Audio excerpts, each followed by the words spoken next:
प्यारे बच्चों, कैसे हो आप लोग।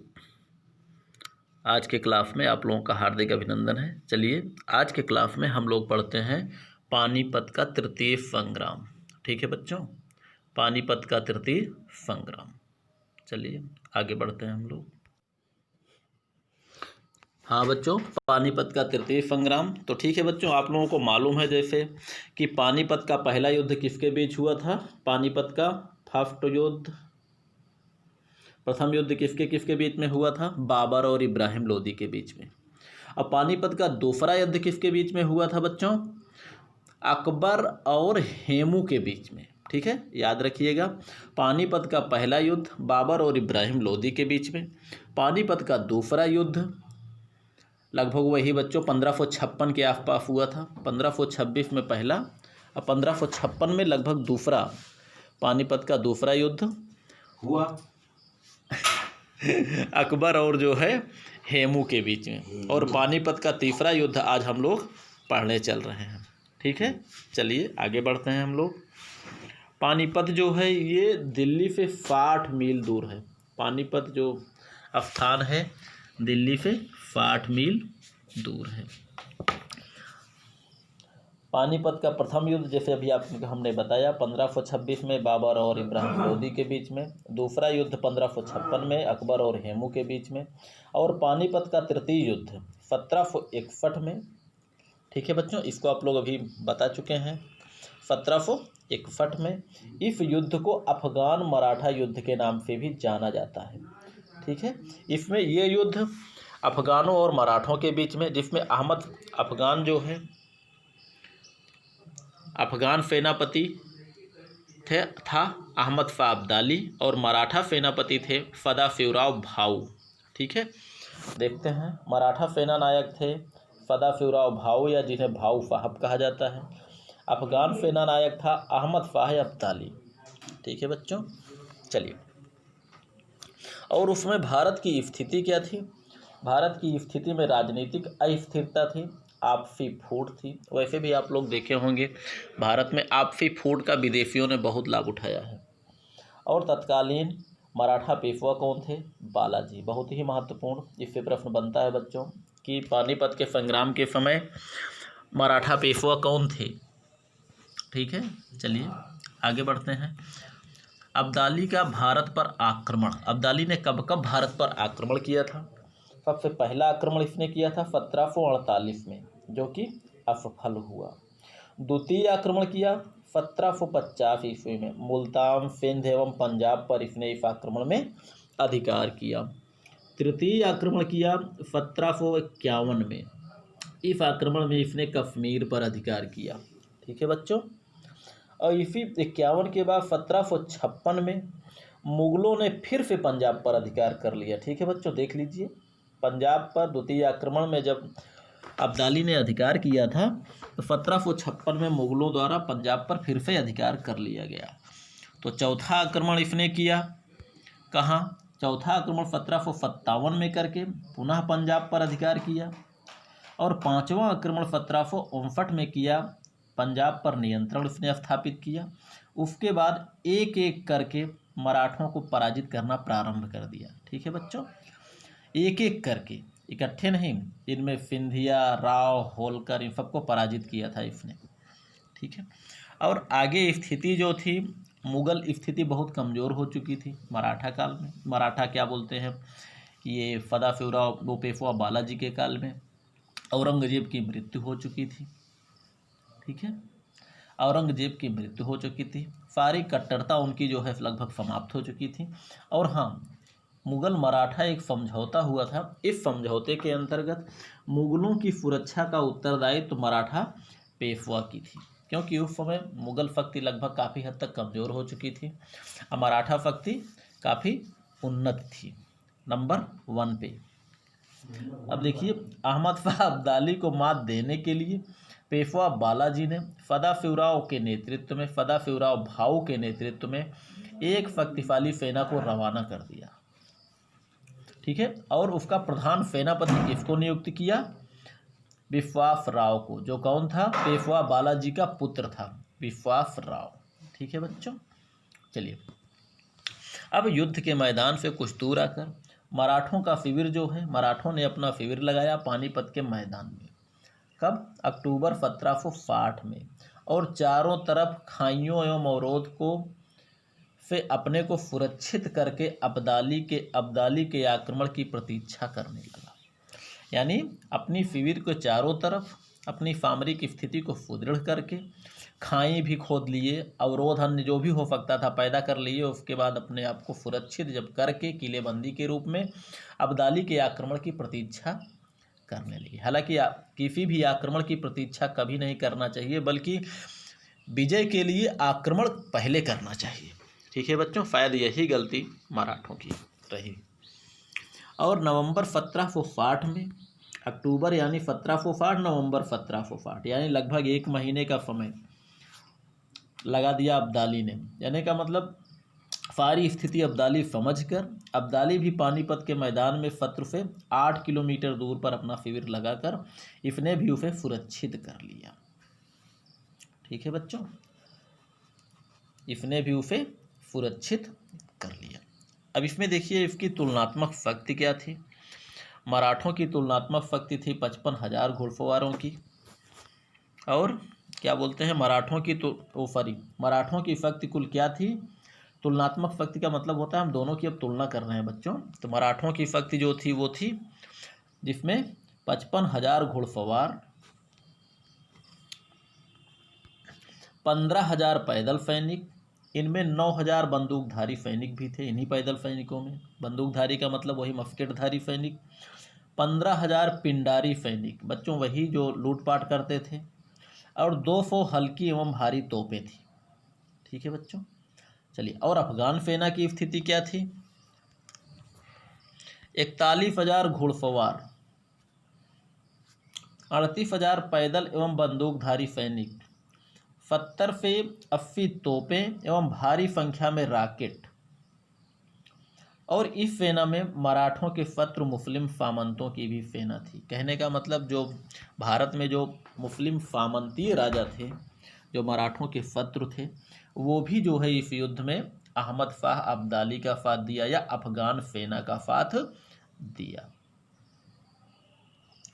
इसके अतिरिक्त क्या था, ऊंट तोप खाना, ऊंट पर रखे हुई तोपें, ठीक है, काबुली पैदल सैनिक एवं अन्य बंदूकधारी सैनिक भी मौजूद थे। इस तरह जो है दोनों की सेनाएं थी, सेनाओं की स्थिति थी। ठीक है बच्चों, अब युद्ध पूर्व की घटनाएं युद्ध पूर्व क्या हुई थी।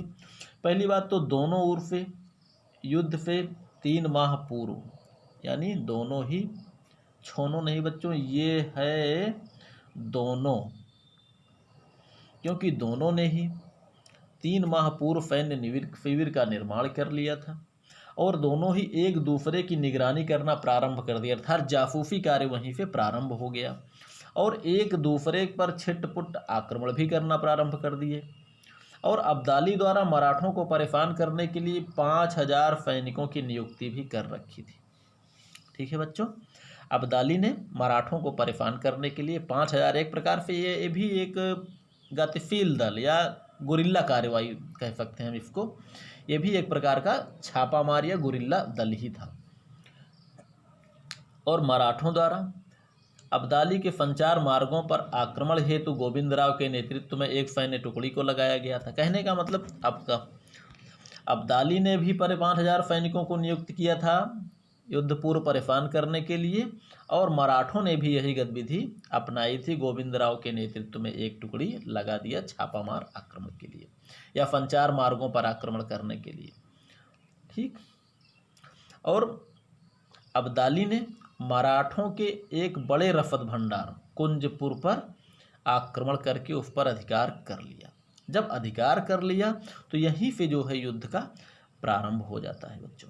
ठीक है, सबसे पहले हम लोग सामरिक रचना के बारे में पढ़ेंगे, उसके बाद फिर हम लोग आगे पढ़ेंगे इसमें युद्ध का घटनाक्रम क्या, कैसे क्या हुआ। मराठे और जो है अफगान दोनों की सैन्य रचना बच्चों देखिए इसी प्रकार थी। ठीक है, पानीपत का तृतीय संग्राम, देखिए सैन्य रचना है ये दोनों की। बच्चों देख रहे हैं आप लोग, ये है मराठा खेमा इस तरफ, ये है अफगान खेमा यहाँ तक, ठीक है, ये दोनों की विभाजक रेखा है। अब इसमें देखिए मराठा सेना जो है इसने अपने सेनाओं को 9 भागों में विभाजित किया था। इसमें पहले नंबर पर, दूसरे नंबर पर 3, 4, 5, 6, 7, 8, 9 भाग आप लोग देख रहे हैं। आगे ये बच्चों तोपें लगी हुई हैं, ये सभी एक लाइन से ये तोपें लगी हैं। और इधर अहमद शाह अब्दाली को देख लीजिए, ये जो है अपने सैनिकों को 12 भागों में विभाजित किया था। इसमें जो है एक नंबर आप देख रहे हैं 1, 2, 3, 4, 5, 6, 7, 8, 9, 10, 11 नंबर पे अंगरक्षक दल, 12 नंबर काबुली सैनिक। ठीक है बच्चों, चलिए एक बार हम इसको जो है फिर आपके सामने रखते हैं कि कौन किसका नेतृत्व कर रहा था। ठीक है बच्चों, आप लोग देख रहे हैं पहला नंबर, पहले हम लोग शुरुआत करते हैं मराठा सेना की। ठीक है, मराठा सेना में आप लोग देख लीजिए, इसमें जो प्रथम भाग बड़ा करके हम आपको दिखा रहे हैं, प्रथम भाग का नेतृत्व जनकोजी सिंधिया कर रहे थे, दूसरे भाग का नेतृत्व मल्हार राव होलकर कर रहे थे, तीसरे टुकड़ी का नेतृत्व शमशेर बहादुर कर रहे थे, चौथी टुकड़ी का नेतृत्व जसवंत राव कर रहे थे, पांचवा जो है ये मुख्य सैन्य दल था जो कि बीच में रखा गया था, छठवें जो है सैन्य दल का नेतृत्व शिवदेव कर रहे थे, सातवें नंबर पे दामजी गायकवाड़ खड़े थे और आठवें नंबर पर इब्राहिम गारदी खड़ा था बच्चों। और 9वां नंबर जो है 9वीं सेना का नेतृत्व, 9वीं टुकड़ी का नेतृत्व सदाशिवराव भाऊ कर रहे थे। और बच्चों ये सामने जो है आप देख रहे हैं ये तोपें लगी हुई हैं जिनकी संख्या उसमें लगभग 200 है। ठीक है, अब देखते हैं इधर हम लोग दिखा देते हैं। अब जो है हम लोग आते हैं इधर क्या बोलते हैं अफगान सामरिक रचना की ओर। इसमें देखिए पहला नंबर जो है इस दल का नेतृत्व कर रहे थे शाह पसंद खां, दूसरे दल का नेतृत्व कर रहे थे नजीब उद्दौला और तीसरे दल का नेतृत्व कर रहे थे फुजा उद्दौला, चौथे दल का नेतृत्व कर रहे थे वजीर आला शाह वेली खां, पाँचवें दल का नेतृत्व कर रहे थे अहमद खां, छठवें दल का नेतृत्व कर रहे थे हाफिज रहमत खां, सातवें दल का नेतृत्व कर रहे थे डांडी खां, आठवें का अमीर बेग, नौवें का बरखुरदार खां। ठीक है बच्चों, और 10वें का जो है अहमद शाह अब्दाली स्वयं अपने अधीन रखे हुए था। 11वें दलों को 2 भागों में बांटकर जो अंगरक्षक दल था उसे 2 भागों में बांटकर लगाया गया था और 12वें जो है ये काबुली सैनिक थे, इनको आगे रखा गया था, सबसे आगे। ठीक है बच्चों, तो ये है जो है सामरिक रचना। इसमें आप लोग देख रहे हैं बच्चों ये आगे ये है ऊंट तोप खाना, आप देख रहे हैं ये है ऊंट तोप खाना जो कि अफगानों का था। ये मराठों का तोप खाना इधर है, ये ऊंट तोप खाना ये अफगानों का है। ठीक है बच्चों, तो ये थी सामरिक रचना दोनों सेनाओं की। अब इसको हम लोग थ्योरी में पढ़ेंगे जो है कि किस प्रकार आक्रमण किया गया। बच्चों आप लोग इस चित्र को बना लीजिएगा, उसके बाद फिर जो है आप लोग आगे जो है थ्योरी को जैसा हम आपको समझाते हैं वैसा आप लोग उसका जो है आप लोग उस पर मिलान करिएगा। ठीक है, सेनाओं को, इसलिए आप पहले चित्र बना लीजिएगा इसी प्रकार। ठीक, चलिए हम लोग आगे बढ़ते हैं बच्चों। अब देखिए इसमें जो है 14 जनवरी 1761 को प्रातः मराठे तोपखाने द्वारा सर्वप्रथम फायर करना प्रारंभ हो गया, यानी मराठे तोपखाने जो है आग उगलना शुरू कर दिए और तोपखाना प्रभावहीन होने पर मराठा सेना के इब्राहिम गारदी ने बरखुरदार खां तथा अमीर बेग को छिटपुट आक्रमण द्वारा उलझाए रखा। बच्चों आप लोग चित्र पर देखेंगे, फिर उनके सामने देखेंगे कि कौन है। ठीक है, सबसे पहले मराठों ने तोपों से फायर किया, उसके बाद इब्राहिम गारदी ने बरखुरदार खां तथा अमीर बेग को छिटपुट आक्रमण द्वारा उलझाए रखा और डांडी खां, हाफिज रहमत खां तथा अहमद खां पर तिरछा आक्रमण किया, तिर्यक आक्रमण, जिससे अब्दाली की काफ़ी सेना मारी गई। कुछ देर बाद क्या हुआ, बरखुरदार खां ने इब्राहिम गारदी, ठीक है बच्चों, कुछ देर बाद फरी। रुको,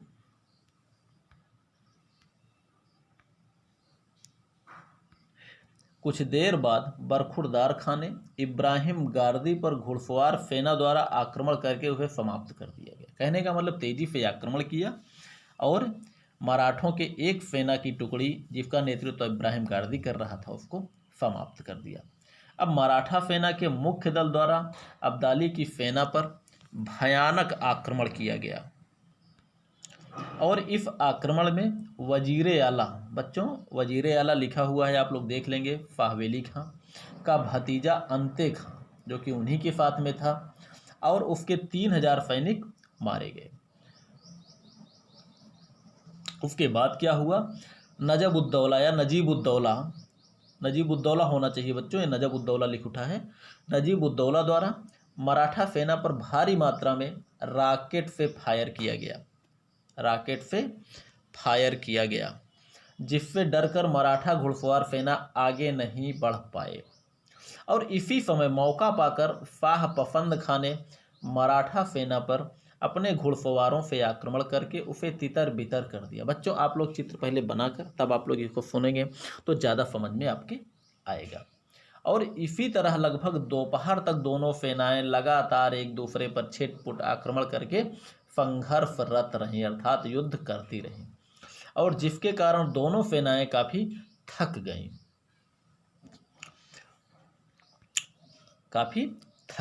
और ठीक दोपहर बाद अब्दाली ने जो अपने अधीन जिन सैनिकों को रखा था पीछे, उसे आरक्षित सेना का नाम दिया जा सकता है बच्चों, क्योंकि उसका प्रयोग अंतिम में किया है।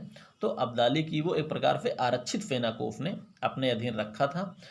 तो अब्दाली ने क्या किया, आरक्षित सेनाओं से थकी हुई मराठा सेनाओं पर तीव्र आक्रमण किया और इस आक्रमण में विश्वासराव मारा गया, जो मराठा क्या बोलते हैं, पेशवा का पुत्र विश्वासराव मारा गया।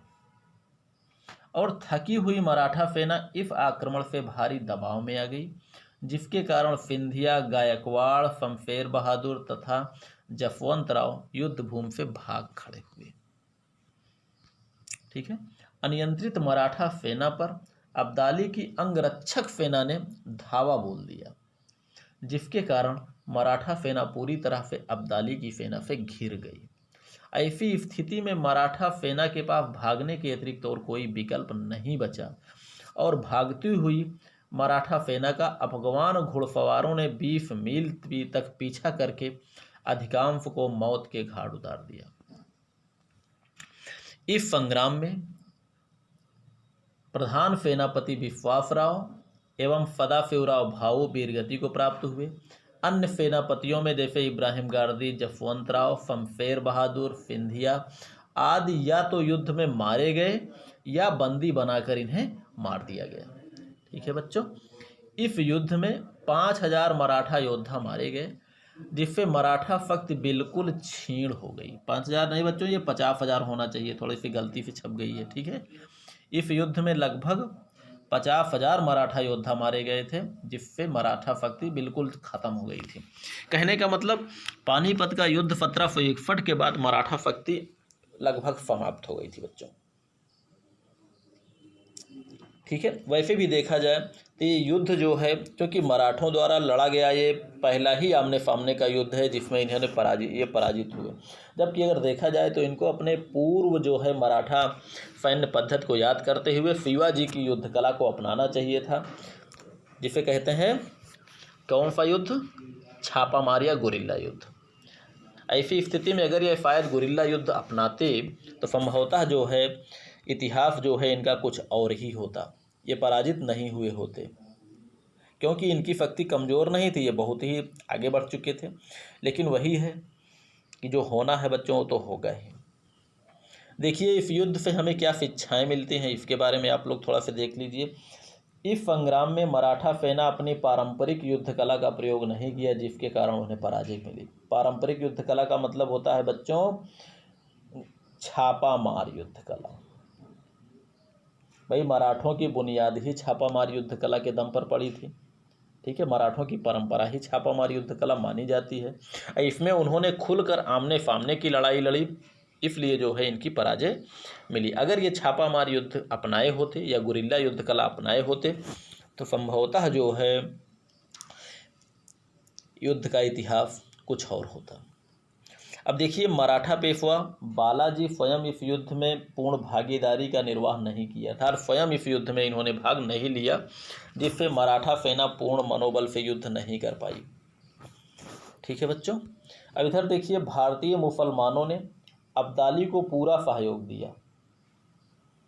भारतीय माने भारत के जो मुस्लिम थे वे जो है मराठों के चौथ नामक कर वसूली के विरुद्ध थे। बच्चों, मराठों में ये प्रश्न अत्यंत महत्वपूर्ण है, कभी कभी पूछा जा सकता है कि मराठे जो कर लेते थे उसका नाम क्या था। तो ठीक है बच्चों, वो है चौथ।